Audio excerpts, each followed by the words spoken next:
Hello, I'm a regular human being speaking about my human life here, just doing regular human things. We are not billionaires. We are not billionaires, but we are human, I think. You changed these batteries, and I feel like it got real loud, but might just... Today is a cold day.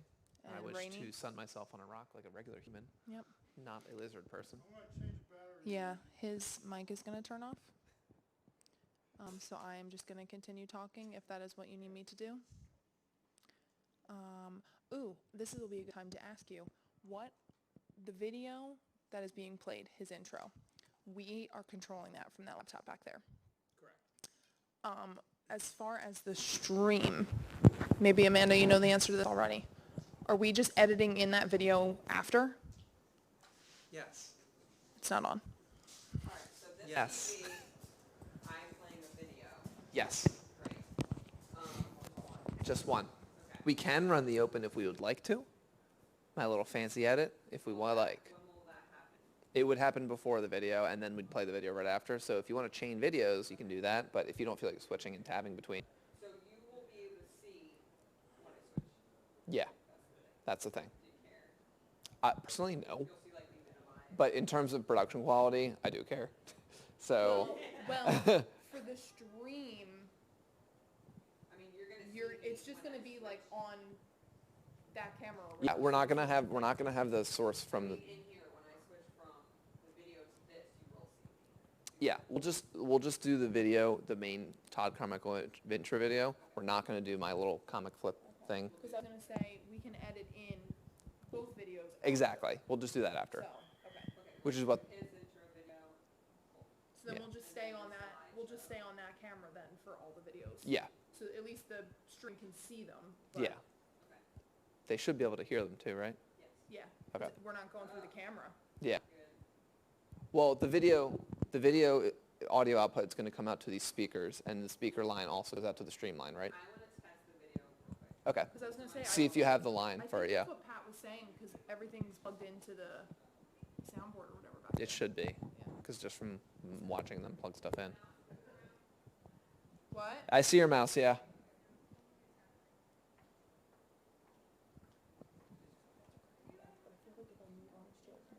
Yeah, the chair is going to snap.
Check 1, 2.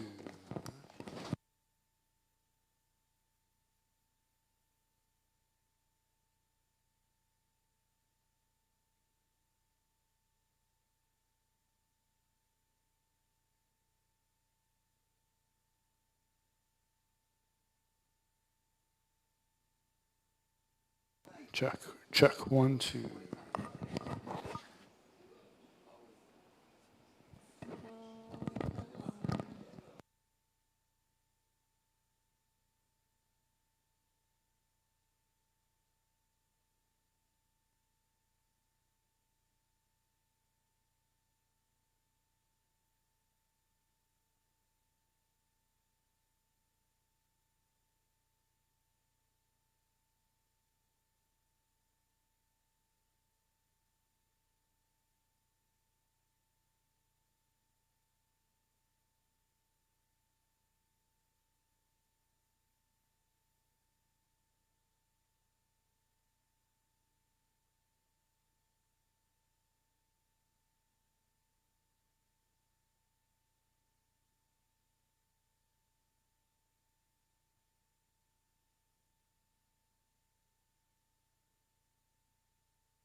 dangerous places.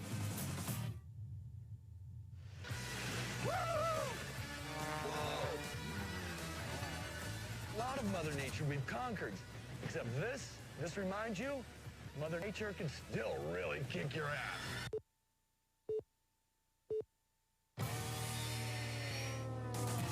They say you only live once.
Hello.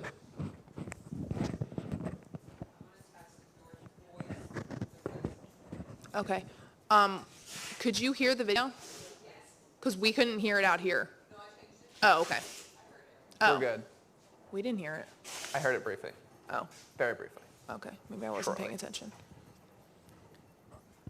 Are we supposed to be Oh, coming we're out supposed of to keep talking? That's the right. TV that's back there? I'm talking like I'm addressing an audience right now. I Yes. see Eric in the back, just hanging out. Hey, Eric. I don't know who Eric Checking, is, he's but checking hi. in. Wow. You already checked in. Okay. Yay. You checked me in already? Good. Tell Okay. us what flavors of coffee they have. Make sure you save me a lunch. Vanilla? Is there vanilla? Vanilla. Turkey. Or What? orange horseradish? That's a thing? That's a flavor of coffee? Is that what we're talking about? No, I think we're talking about lunches. Oh. I mean, I asked coffee. I mean, if they make orange coffee, that might be worth trying. Orange horse radish? That's a hard word to say. It's a weird combination. I don't eat it anyway, so I never. Orange, you glad we're eating horseradish. Yeah, for I'll take a lunch. vanilla coffee though, if that's a thing. Yeah. Vanilla. Vanilla. Yay! This was so fun. This is good. Surprise! We're giving the talk today, Surprise. and our We're talk is picking going to be an hour talk of how to pronounce it. La Colombe or La Colombe? So you said that the PowerPoint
Test 1, 2.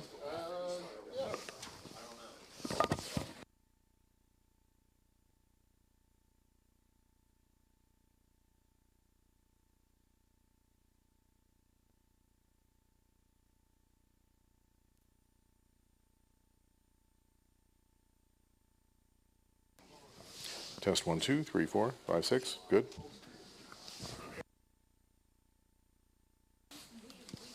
Check 1, 2.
Is he, what do you need?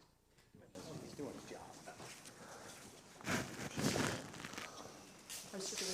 I'm just giving everybody fair warning, especially those folks that are streaming in. You're in the right place. So we're going to get ready to get started in just a couple of minutes.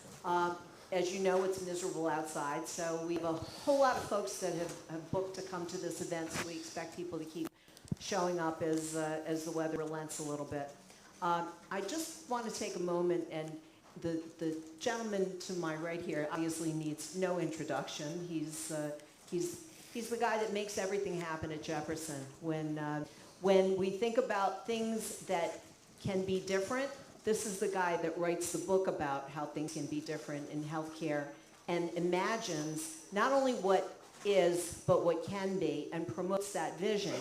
And that's why we have him talking with this guy, Todd Carmichael, who is all about making things different, seeing things differently, building enterprises where there is none.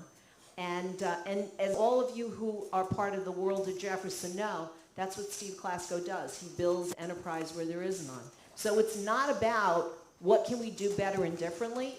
That's part of it. But it's also about what can we do that nobody else is thinking about, but we can actually move on that trajectory.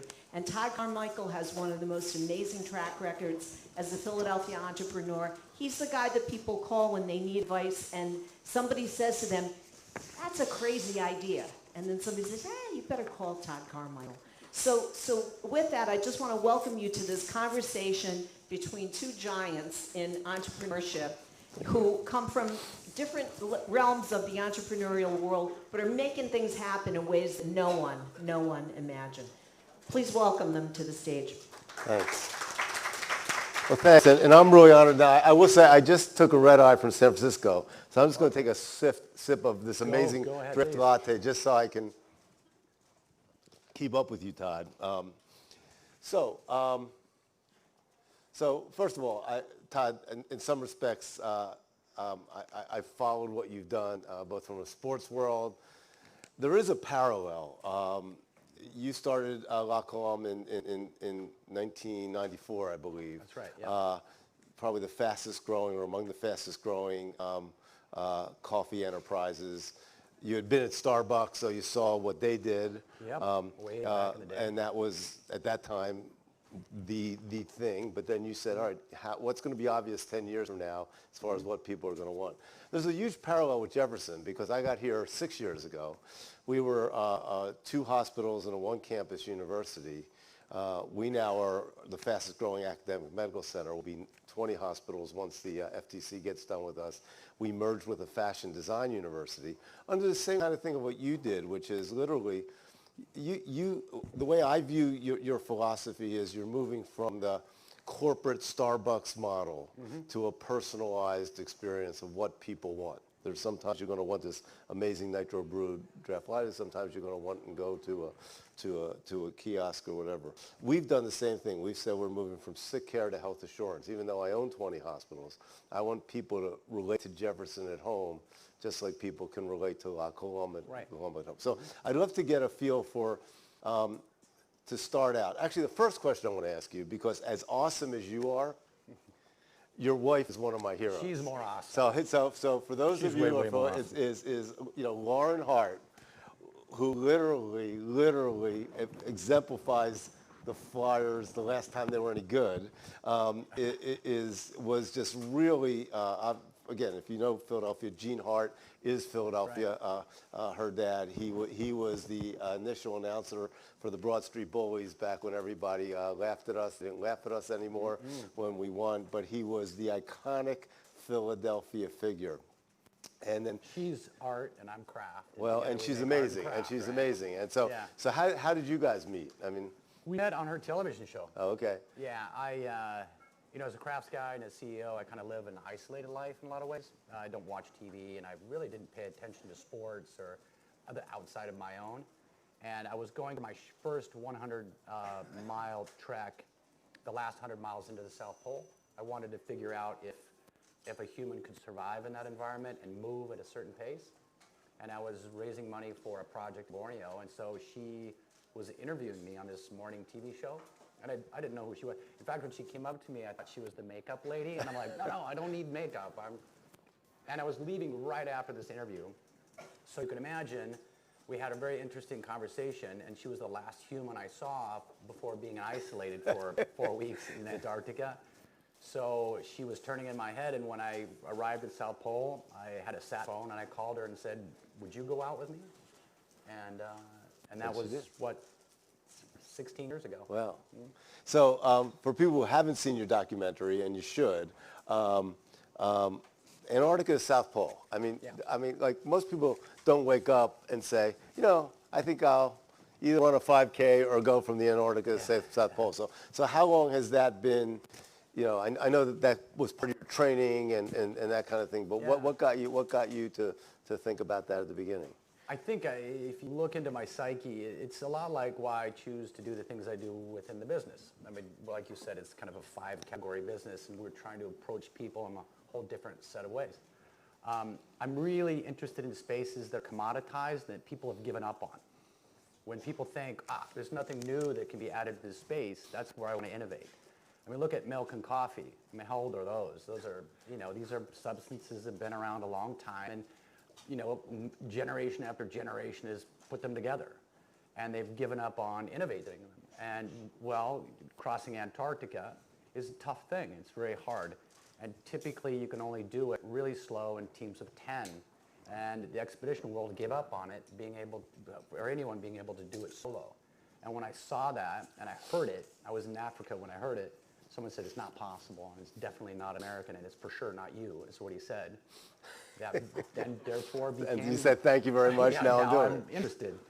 I like to see, I think innovation and challenge is most interesting when it's hard enough to keep your interest, but not impossible.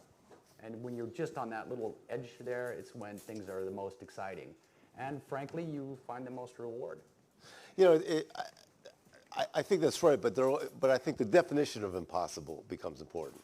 I met my wife on Match.com. She was the associate publisher of Vogue, so a very unusual, from dean of a medical school. But they had run a campaign for Adidas that I like to use a lot, which is impossible. It's a small word thrown around by a bunch of small men and women that don't want to do the hard work to do the impossible. Yeah. So I think I think my first commencement speech, I talked about my commencement speaker in 1970, whatever, way long ago, but talked about, when you graduate from medical school, you need to always remember the art of the possible.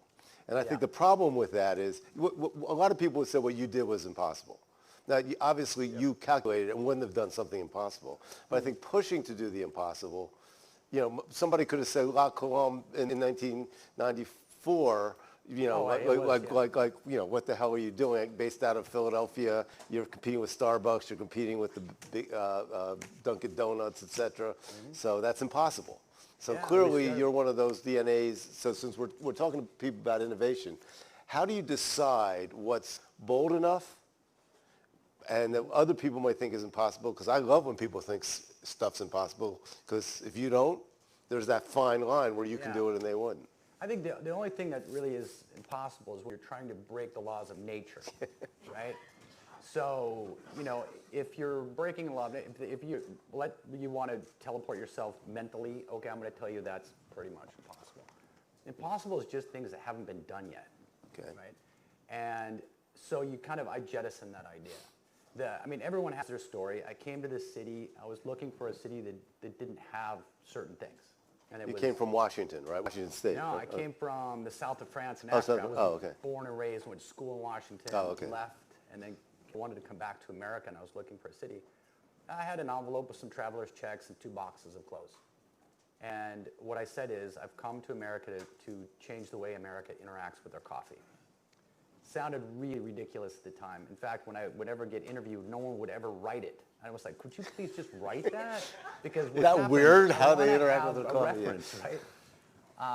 I didn't believe it was impossible. I just knew that it would take a lot of effort. That's it. It's just like walking across Antarctica. It takes a lot of effort. So in some respects, what you did on your 2 passions, which were the whole sort of science of athletics and coffee, you sort of took the same approach. right? Yeah. I mean, in some respects, the Antarctica to the They're the South same. Pole was a lot of pre-work, understanding what needed to happen, Yep. where people had succeeded and failed. And my guess is you did some of the same things, because there were other small, or boutique, I should say, a better word, coffee things that had tried to make it and couldn't, hit the brick wall of Starbucks or Dunkin' or something like that. If you're trying to compete at a commodity game with bigger companies, it's a losing equation.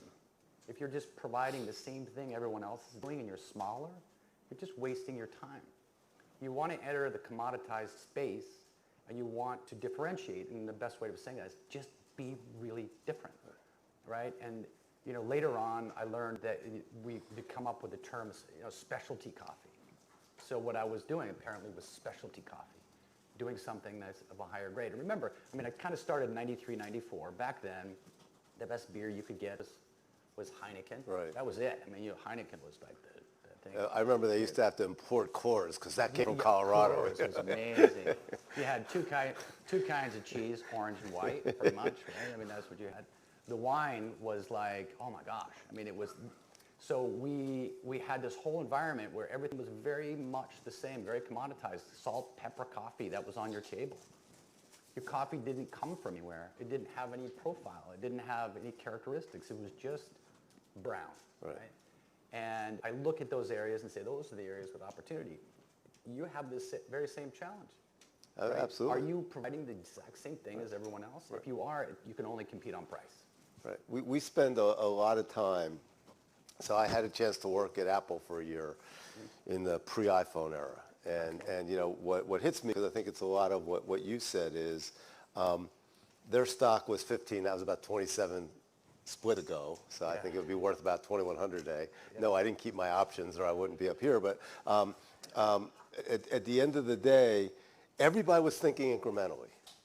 Or that when Steve came back, are they going to come up with a competitor to Dell on laptops? Because 10 years from now, laptops will even be smaller and cooler. Or are they going to come up with a competitor to Windows on an operating system? And that was when he came out with that first iPod, because he knew things were moving to a digital lifestyle, very similar to you. At Jefferson, we've tried to look at it this way. Even though we've gone from 2 hospitals to 20 hospitals, I believe that hospitals will be commoditized. I think hospitals will be a lot like coffee. Not the doctors, but the hospitals. And the ability to charge $5,000 a night to stay in a place that has a lousier TV and lousier food than you have at home will be increasingly compromised. So we call it at Jefferson healthcare with no address. That in a very short period of time, we hope that consumers will be able to consume their healthcare the way they consume every other consumer good. And if you come to Philadelphia 5 years from now and say, where's Jefferson? I hope people can't answer that. Jefferson in my home, or Jefferson on my iPhone, or Jefferson on my iPad. Yeah. So in some respects, what hit you? And by the way, that came from my being at some very large academic medical centers, and recognizing that they weren't seeing the future. We tend to underestimate technology in the long term and overestimate in the short term. What hit you when you were in Starbucks? Because you worked at Starbucks for a little bit, so you clearly weren't. There must have been some things positive that you learned, and some things that you said, gosh, they're not doing it right. Yeah, well, the reason I was at Starbucks, I should probably give it context. I'm a farm kid, single mom, big family, poor, right? And I found my way through endurance. Endurance got me into college. And when I got to college, and that was beautiful. I got a scholarship, University of Washington. I intended to go to the business school. But I needed extra money, but I realized I wasn't qualified to do anything. I couldn't serve you food. I'd never actually been in a restaurant, right? So I had no reference points. But I found this little warehouse, this bay door, and I looked in there, I saw grain sacks being drug around by guys my age. And so I said, like every farm kid does, is there any work day? And they said no, and I went back 10 days in a row until finally some fool didn't show up, and I got the gig. When I went in there, I looked at the names on the sacks, and it wasn't the kind of grain that I've ever seen before. It was Rwanda, Burundi, Uganda, coffee. And it was agriculture. I come from agriculture. I got agriculture. And then I saw the equipment, and it was blowers and metal and welding, and I realized this is mechanics and agriculture. I found a home. I could work here. And it was called Starbucks, and they had 3 cafes, and Howard was not there yet. It was still very much a family business. And as I went through business school, whenever I had to write anything, I would write it in the context of coffee. And I began analyzing the industry from a more mature way and looking at where I thought it would go, and ultimately wrote a business plan. And I named it La Colombe. And this is how I felt. I believe that we should go to the farm. And why the name, by the way? Well, I wanted to see, in my studies and later when I experienced it, I spent a lot of time in my favorite places in Africa. Where you are is way up into the mountains in any country, in isolated countries. And the language up in the mountains is never the language in the capital. So it's tribal. A lot of them are tribal languages, right? And so folks tended to communicate through symbols and gestures. And I wanted my logo to represent who I was, which is I'm coming here. I'm a gringo, but I come in peace. And you find that in Central and South America, Asia, and most parts of Africa, the La Colombe dove means peace.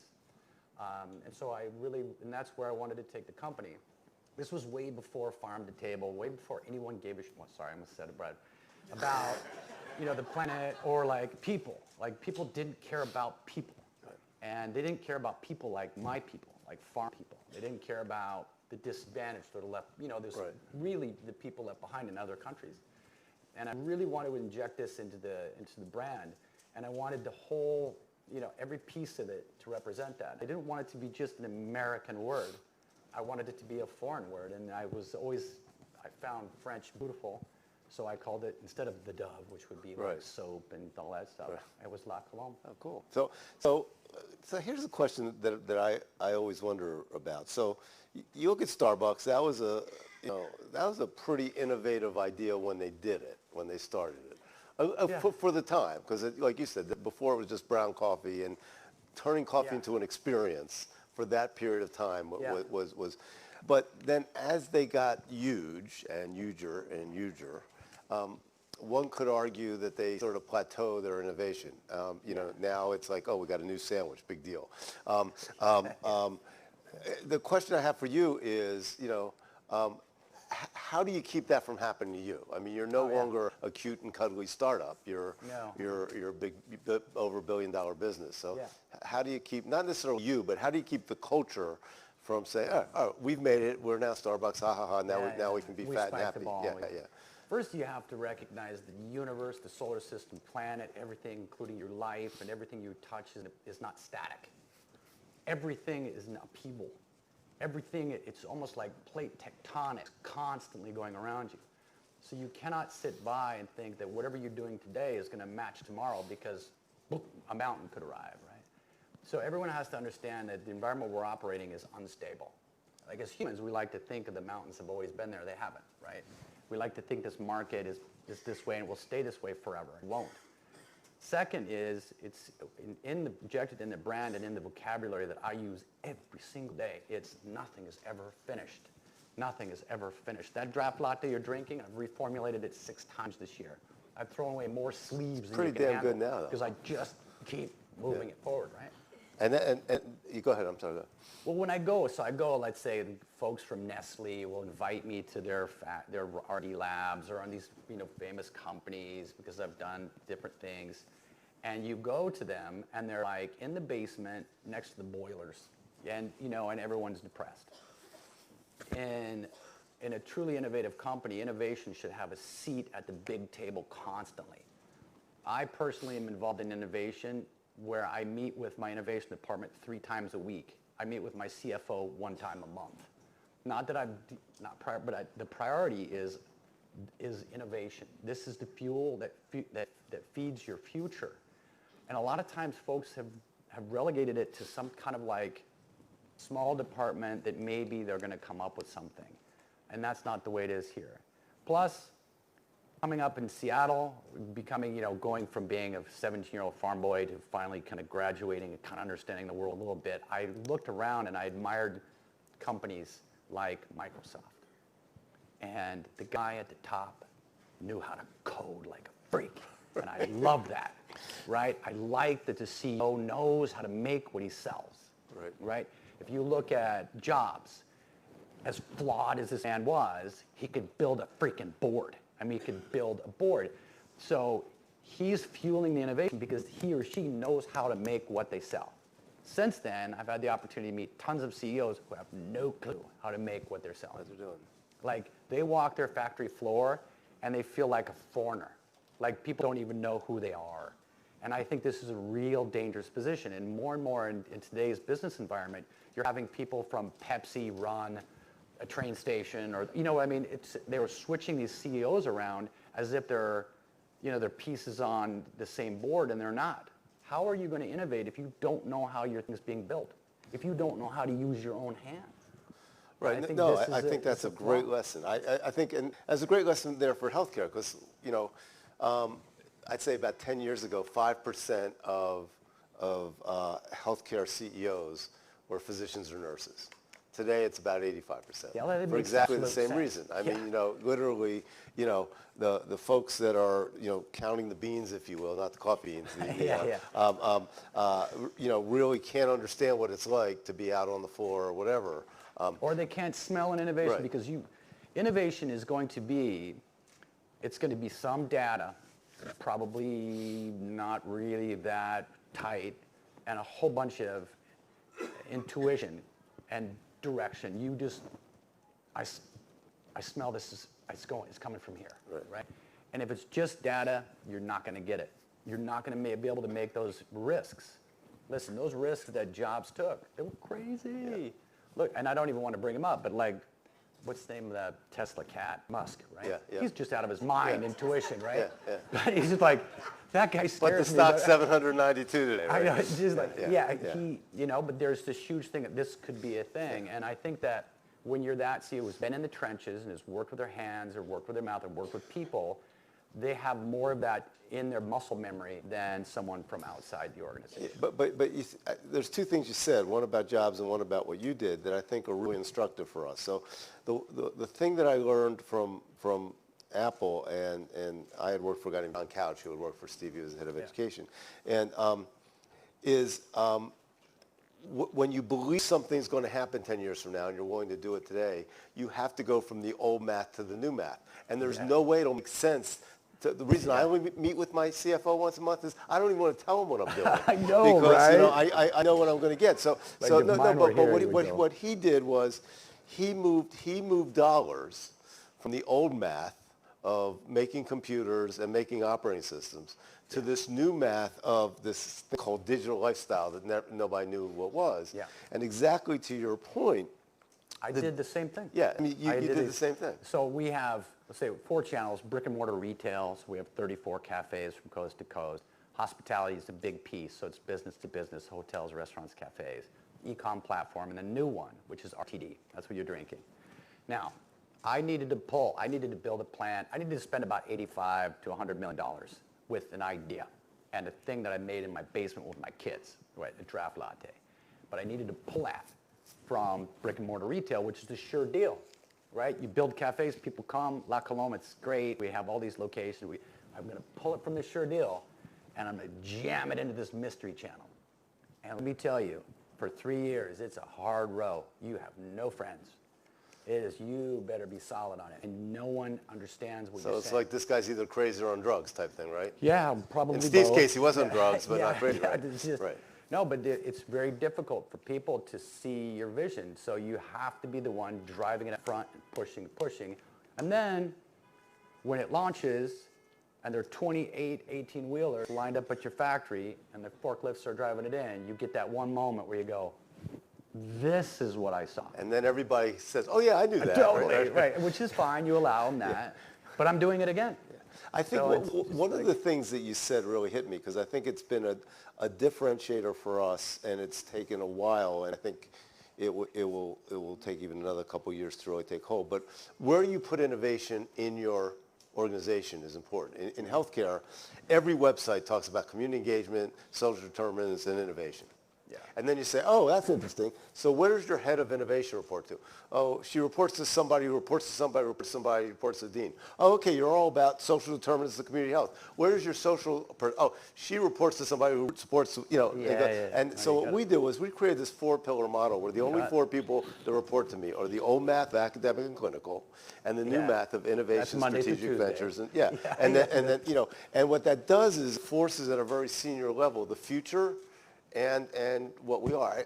I was giving a talk at Wharton where I graduated, and we were comparing it to retail. And I said, I want to be Target or Walmart. And people said, what do you mean? I said, well, when the e-revolution came, there were stores that said, oh my God, nobody's ever going to a store again. I'm going to go all E and close all my Everyone stores. went Well, to they this went side. under. And then there was Macy's, Sears, and Penney said, what a stupid fad. Everybody's always going to go to the mall. Target and Walmart said, we're really good at what we do, but we really also have to be this. We've tried to be that, I think, at Jefferson, that somebody has pancreatic cancer, we have the best care, the best nurses, the best doctors, the best hospital ever.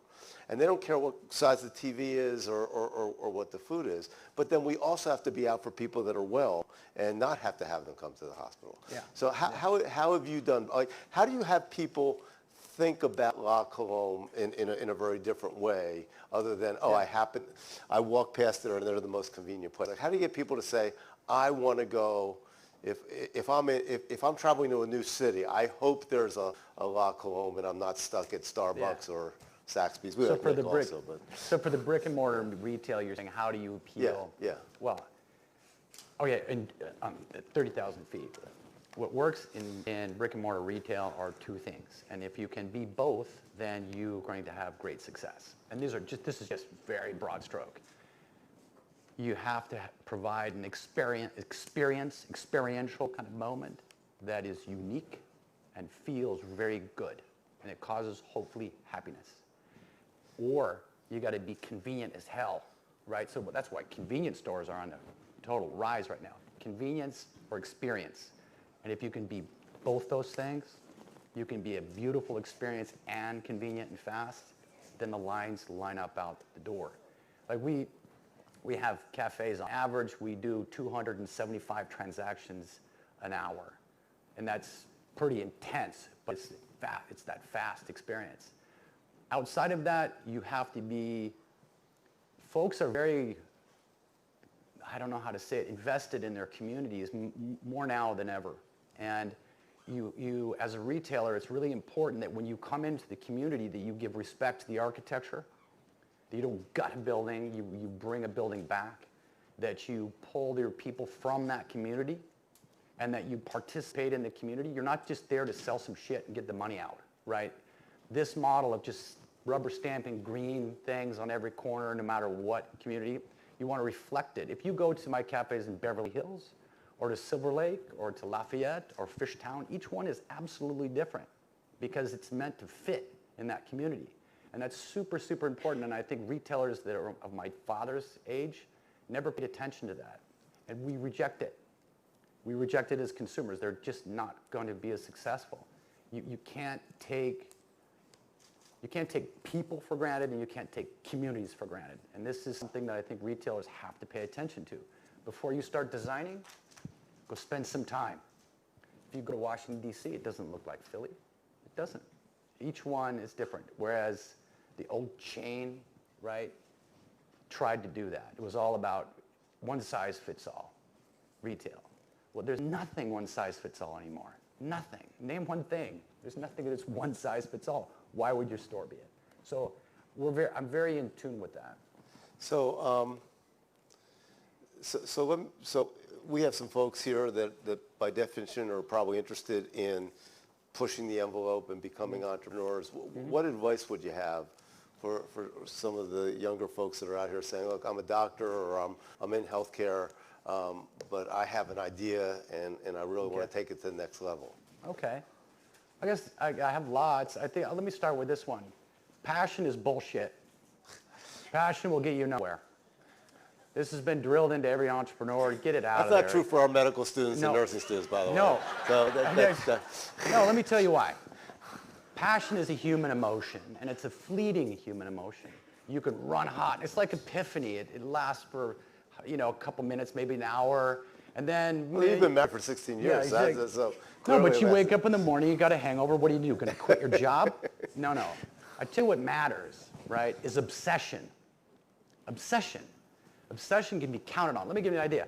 So when I announced I was going to walk across Antarctica, a bunch of other guys in that whole sector tried to do it at the same time, right? No one made it past 4 days. when I met them at base camp, they were all pumped. They were passionate. But once the punches start, once you really get punched and you're climbing out of a crevasse and it's 80 below and it's 60 knots and you're alone and you're dragging 275 pounds of your stuff behind you up a hill, passion goes away. It's just going to be just like that when you start your own company. But if you're obsessed, it don't matter. Those things don't matter, right? So how do you get obsession?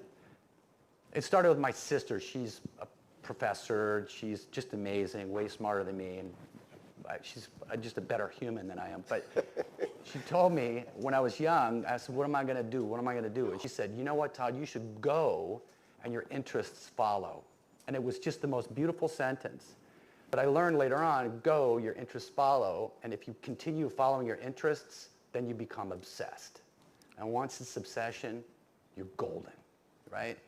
So I say, forget the passion. When it happens, when I have a passionate moment, I love it. It's usually with my kids. I'm like teary-eyed, I want to go, they're on the ballet, whatever they're doing. I love passion, but I could never get past $1 billion with that.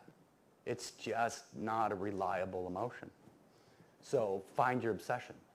By the way, just think about that, like minus 10 degrees, 85 pounds on your back. So any of you that are thinking of calling it Uber back to your office because it's rainy, just think about that. That's a big one. Plus, I think live like a rock star. I always say this one. What it means, live like a rock star when you start means, well, before the hit album. So like with a futon and a van and like embrace poverty. I lived across the street at 18th and Lombard when we first got here. It was where the projects were, and I went there on purpose because I knew I could get a really cheap place. And I had a little fridge and a hot plate, and I stayed there for 10 years. But I paid $125 a month rent. And I ate out of a can. I embraced that my company was going to get it all. You're the parent. You don't need it now. Later on, you charter a jet. That'll be later on, right? I think that a lot of entrepreneurs want to have both. They're like they think wrongly, that there is no balance. This whole notion of I want to live a balanced life while starting a company is like having 2 twins and I'm a single mom and I'm going to have a balanced life. It doesn't work. Embrace the idea that you're going to be poor for a while and your life is going to be completely out of balance, and that's perfectly fine. Your Instagram feed's going to suck, okay? Like it really is. Who cares? Yeah. Because later on, that's when it comes back to you. You know, it's funny you said that. We had a conversation with Jack and Susie Welsh because we had done an MBA with them, and she said something that she almost got booed off the stage. She ended up writing a book, but she said there's no such thing as work-life balance. She said there are work-life choices. And she went through a lot of at both sides of things that she had done on the work-life choices. And what she said that I thought was so brilliant was, if you can get over that, then you can stop beating yourself up. Yeah. Because by definition, you're never going to hit that perfect balance. Okay.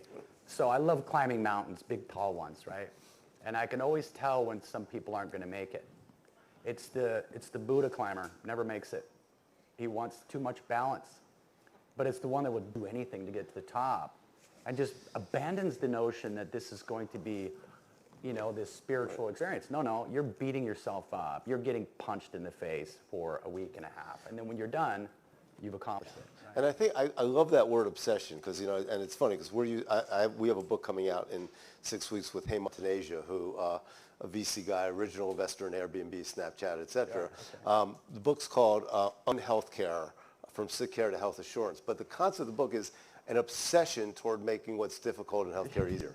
And that obsession thing, we talked about running marathons before.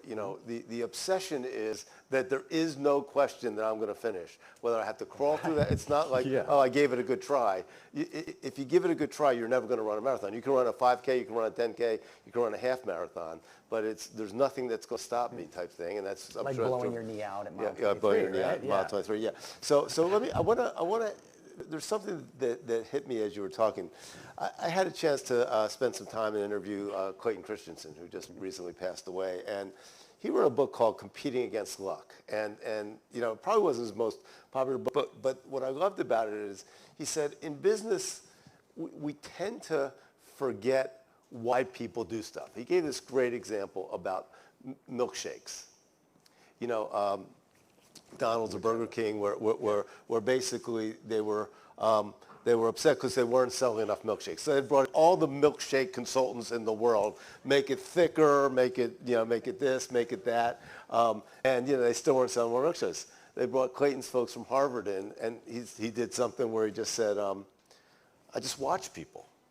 And I realized it wasn't about the milkshake. It was about the average person was somebody that had between a 30 and 40-minute drive to work that wanted something that they could do and fill their belly up, and that would take about 20 minutes to do, but that would take almost no time in their work. So it really got down to, making it thick enough so it takes 20 minutes, and they tried bagels, but then you're like sort of doing this, or donuts are messy. So they literally said, don't change anything about your formula.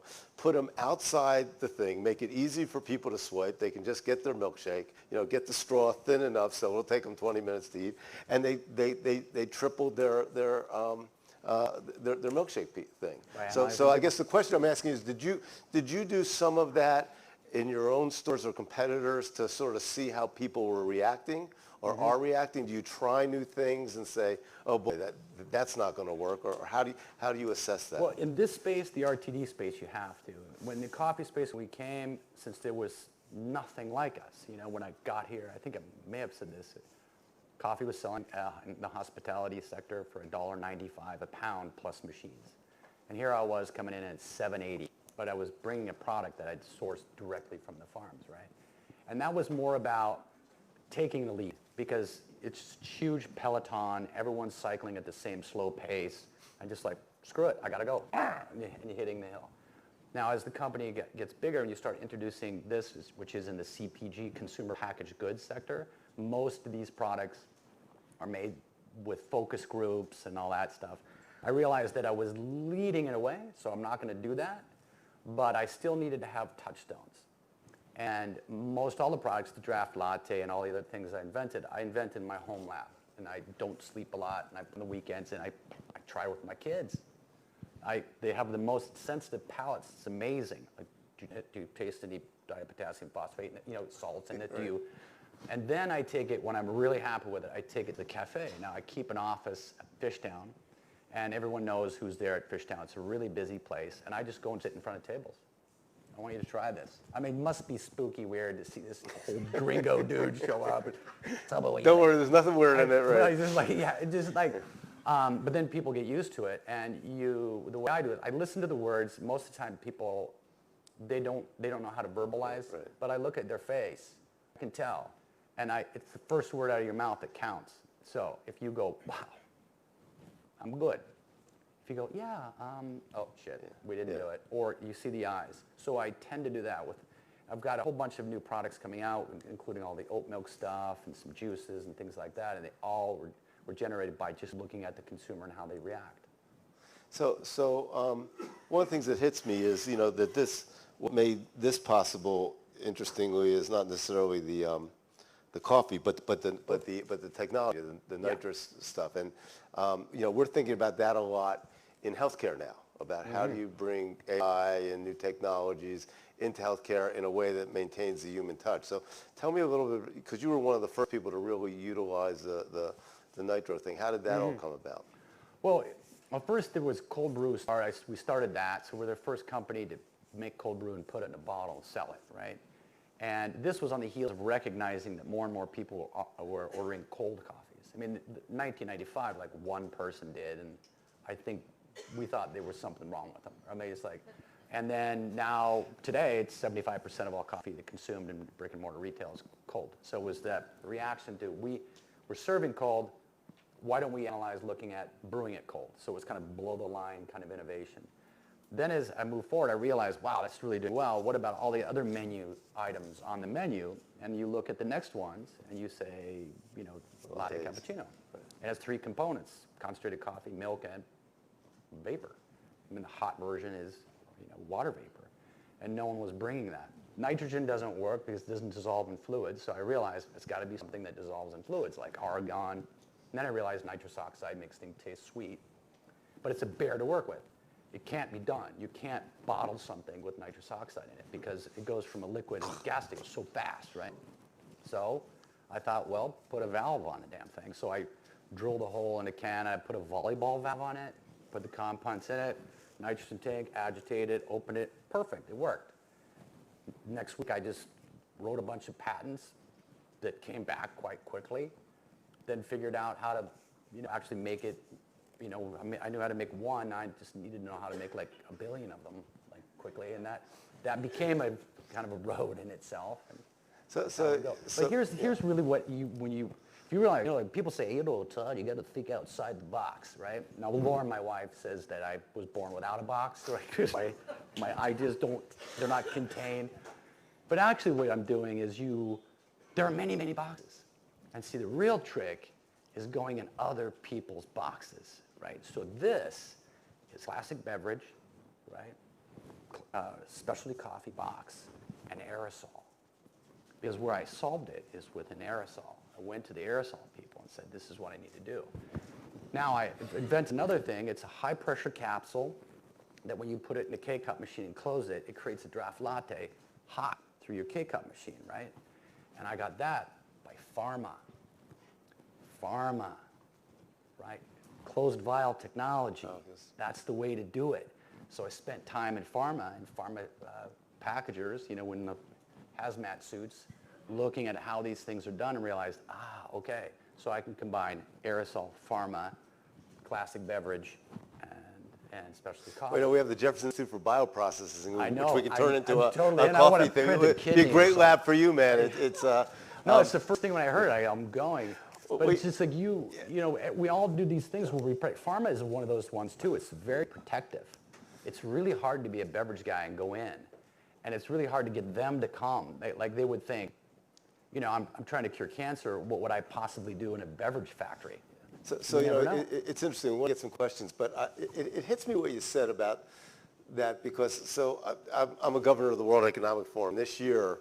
So we run a thing with the CEO of UPS, and the CEO of UPS was saying, "I'm going to be out of business if I'm not a 5G company." So like, what, you're the guys with the really ugly brown shorts and the brown vans, right? Like why would you need? Well, because he believes that almost all deliveries will be drone deliveries. And 5G totally disrupts the drone technology because of the latency period, et cetera. And he said, so Huawei or Verizon could more easily become a transport company because if they're going to be able to get things faster than I can, then they could easily buy a transport company. So I have to become a 5G company.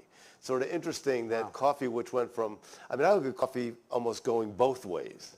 And when I say that, because you got this kind of stuff, which is technology, and then go to San Francisco, and it takes like a half hour to get the goddamn cup of coffee because they're doing that, drip thing through the old, Sanka. I know, it's like an thing. IV bag. Yeah, it's like an IV bag, and of course I go, like, I just want a cup of coffee. It's going to take like 20 minutes, and they go, well, if you want one of those, just mass-produced ones. So it almost seems like it's going both ways.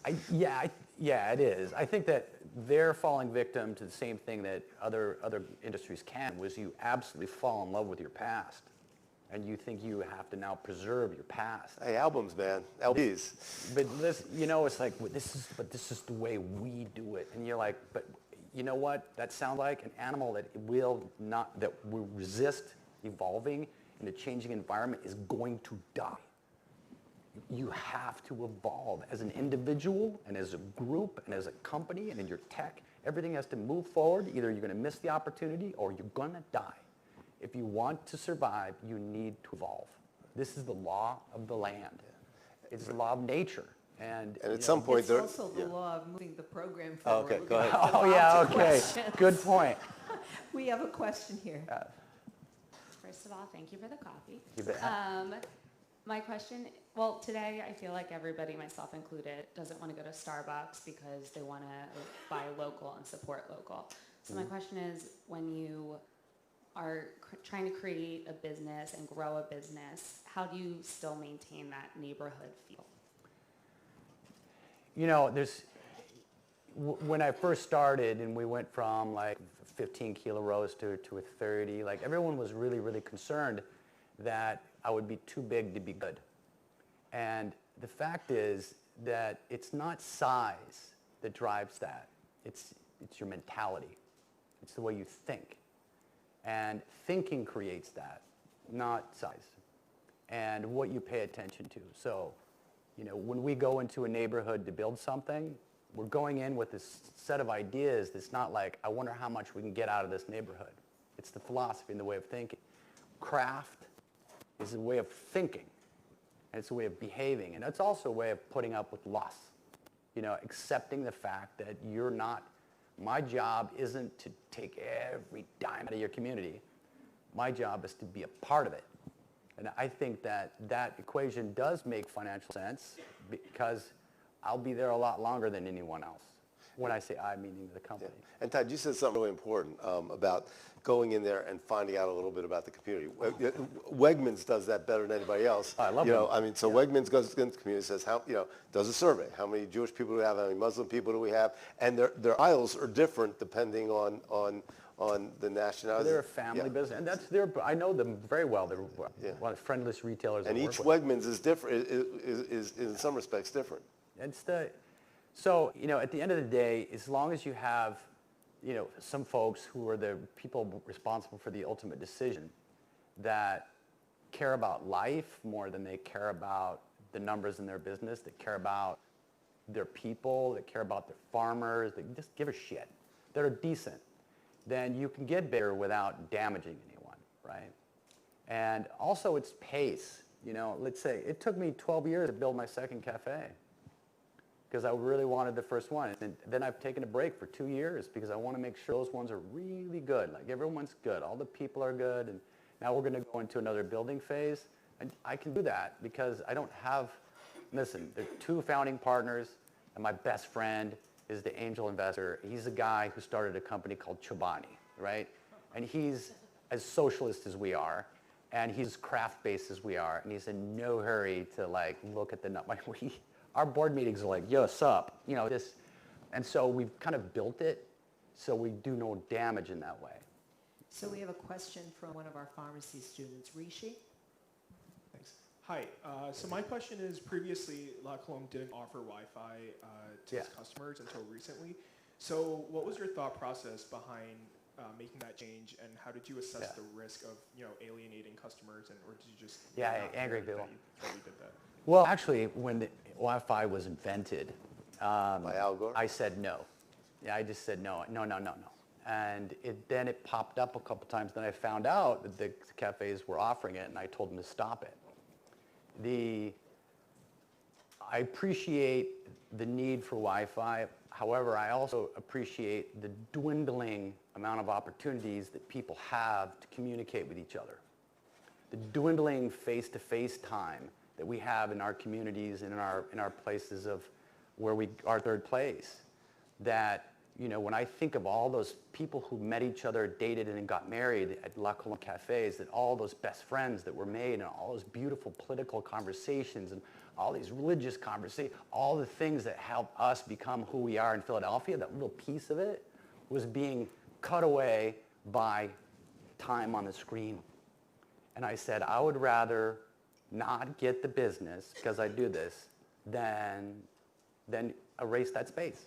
So I have to be a little island of analog. So it's like, just like, this is where you got to say hi to people. And it's unusual because other cafes are coming to me going, how do I reverse it? I said, you just have to accept the idea that some people, like, just like on the web, some people are going to hate Todd Carmichael. You know, that one phased out right at the right time. Yeah. So we have a question from Sharmini, who is our innovation intern. Thank you so much. I have really enjoyed your talk so far, so thank you for coming and speaking with us. My question for you is that you said you were really inspired by your time in Africa, and I know you have several locations opened here in the U.S., but when you eventually, if you plan to go international, a lot of companies do shy away from starting companies in Africa because they believe the infrastructure is not there. However, I believe the contrary. And do you see yourself opening up locations in major African cities as well as specifically Ethiopia where there's a strong coffee culture? Well, it's funny you touch on Ethiopia because Ethiopia is like home. You know, Kali is doing an enormously good job in Addis Ababa right now, right? That's just a beautiful chain and I think could operate in the United States. And I talk to them all the time saying, why don't you guys come here, right?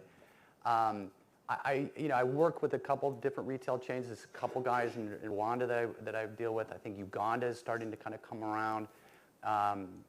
What I do find important is this, for example, and this is not a black-white thing. I think it's just a national thing, where I don't believe that Americans should own retail establishments at this time, at this level, and pretty much the places that we're talking about.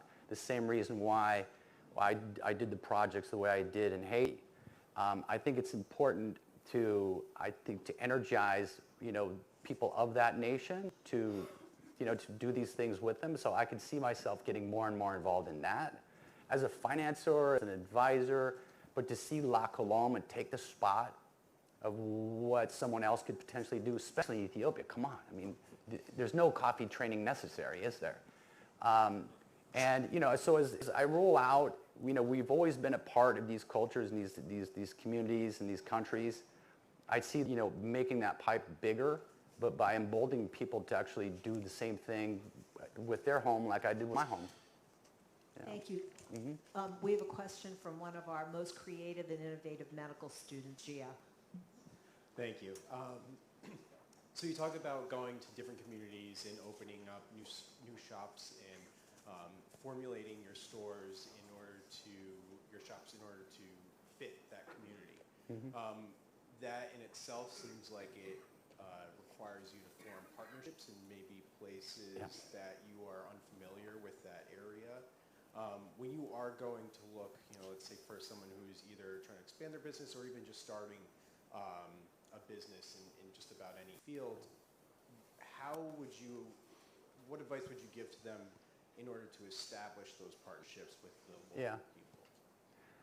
Well, I mean, I can kind of start with how we've done a couple. So the first one here, I convinced my best friend from college it was time to pull the trigger on this business plan called La Colombe, and I feel like after research it would be Philly. But we'd never been here. And so I flew in from France, and he was in Seattle, and we took a map, and we started in a corner, and we walked it like a grid. It takes about 4 or 5 days to walk the entire city, to see the architecture and to get a sense of the different neighborhoods. That's number one. And then you get nosy as hell. I went right in and I asked to meet with the mayor. There was a guy named Ed Rendell at the time. And they said yes. It was the weirdest thing in my life. It was just always the whole thing. Because I'd said I was thinking about starting a business, and he was really into that. And I remember he opened a drawer and he pulled out, and I'd never had a hoagie. It was like called a hoagie. That's where I learned the word hoagie. And he ripped it, and it was cut partially. He kind of ripped the paper, and he didn't ask me if I wanted it. I clearly just assumed that everybody wants to eat this with him. And I did. Tomatoes are falling, it's classic. And by the time I got to the end of it, he'd finished his story, and he'd pretty much made meetings for me for the next couple days with pretty much everybody that had started a business recently in Philly. And by the time I'd finished that, I realized this is the city I wanted to be in. I mean, the mayor shared his lunch with me. And everyone else took the time. So it's just by being nosy. It's not a time to be shy. You just got to get in everyone's grill.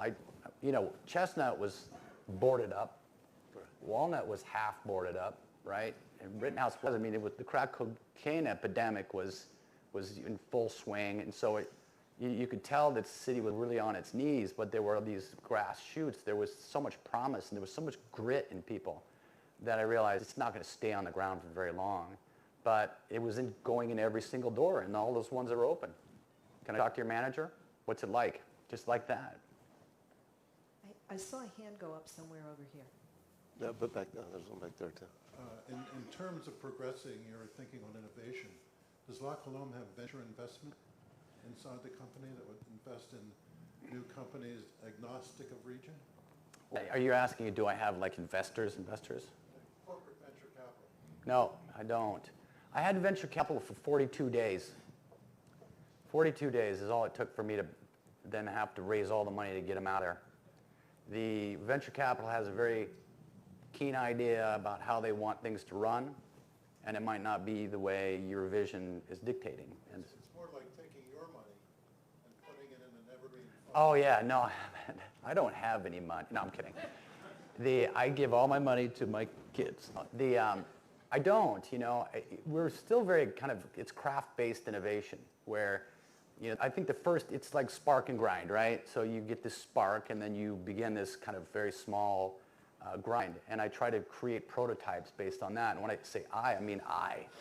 I spend a day and a half a week in a little frickin', you know, place in Port Richmond with my, you know, it's just a portable office that they pick up and they'll bring to a planner. And I just grind at things, just grind on them. It's not as sophisticated as you would think that, like what you need. Right.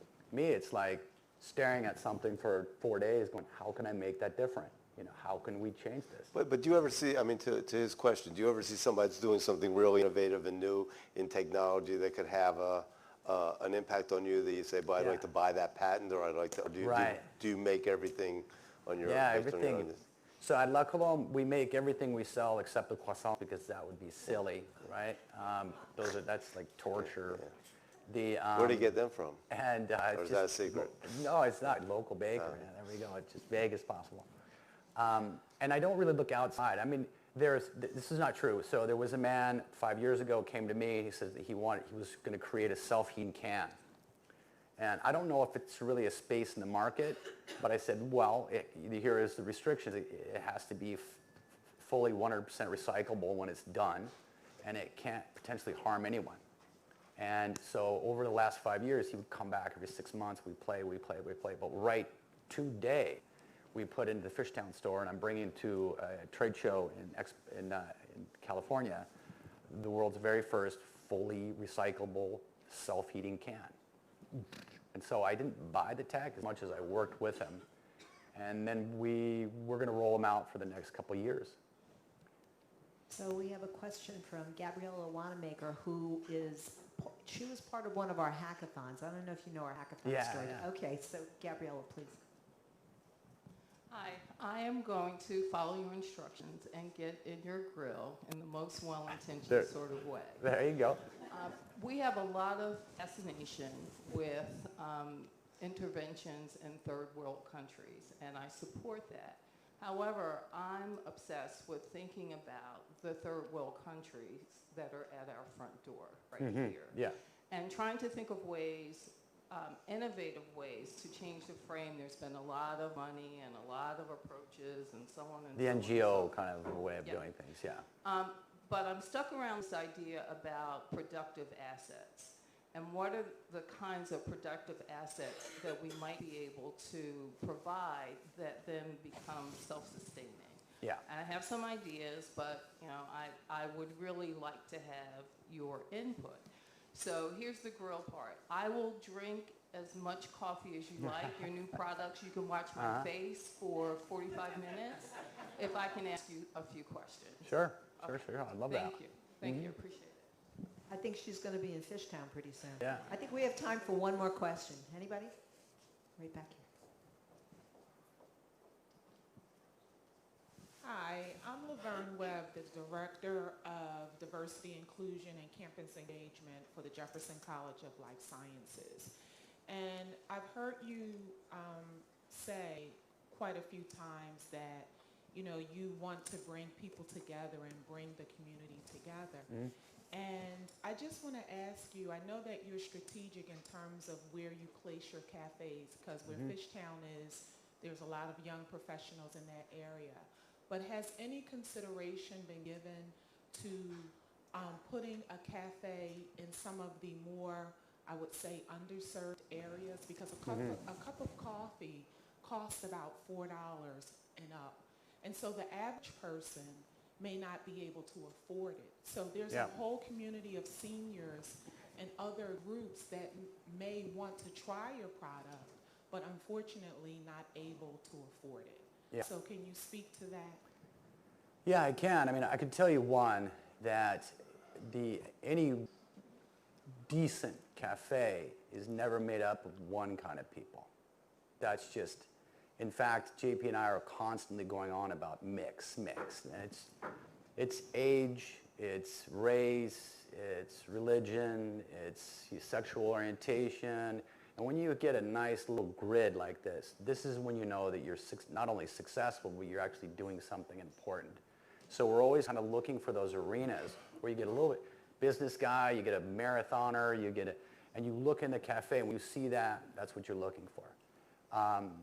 There are, especially in Philadelphia, there are neighborhoods that are grossly underserved. At the same time, you're looking for a mix, but also you want to be careful not to gentrify neighborhoods. When you put a La Colombe in a neighborhood, you got to be aware that property prices are going to double. It's a dangerous tool. So the last thing you want to do is go into an environment where you're going to disrupt it that radically.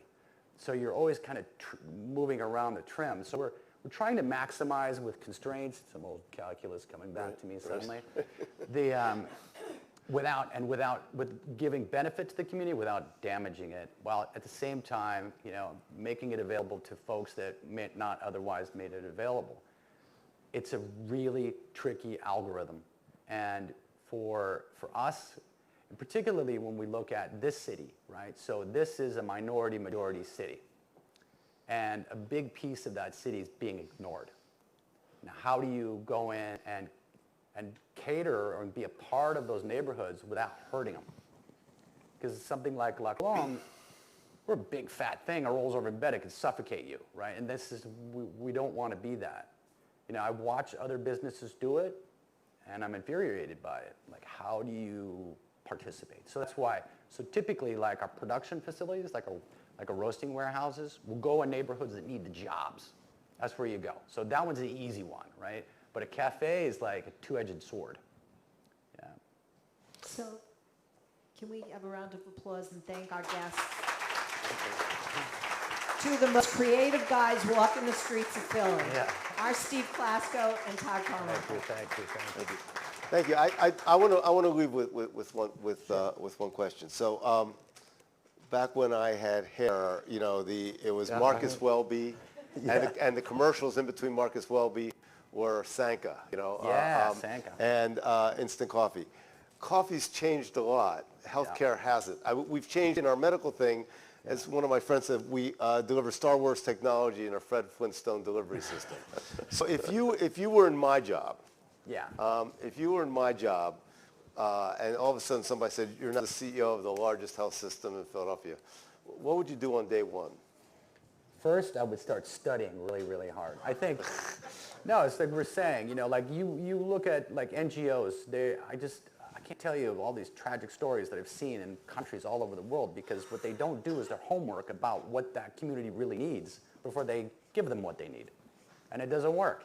They can't figure out why it doesn't work, because they didn't spend the time to really do the homework, right? And I think a lot of folks, particularly CEOs, have become so insanely egotistical that they think they can answer that without doing any homework. Do not point to me when you say that. No, I just did title. So the first thing I would do is I would spend time talking to every single person in the organization. I would hear them out. I would exhaust myself. It would be another trek across Antarctica. I would examine all the competition and what's going on. And I think you're right. I think sometimes we focus so much on our service that we don't look what it's housed in. And we think, well, we have this new laser. We have a laser. What, you remember, the machine that goes beep. Yeah, or those things that say, we're patient-centered, like there's one patient in the world.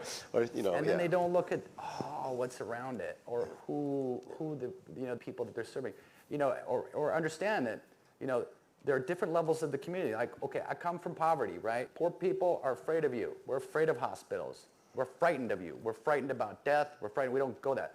The working class, same thing. They're too strong to deal with it. But there's so much fear in communities as hospitals. But each different part of the community has a different sense of who you are. Have you really looked at that? And I would start looking at that mix and say, how can we cater to each of these in their very specialized way? And no person wakes up that's healthy and says, I'm a patient. I'm a person that wants to thrive without health getting in the way. And I think that for us, that's what we've been trying to look at. Well, listen, thank you. I think what we're taking away from this, obsession over-passionate, at least in your professional life. Sorry. I think the no limits approach, Yeah. and like a lot of us, you married up, and that's not Oh, a I bad did. thing. Way out of my tree. Thank you so much. I really You bet, appreciate you it. bet. Thank you. That was great. Thank you.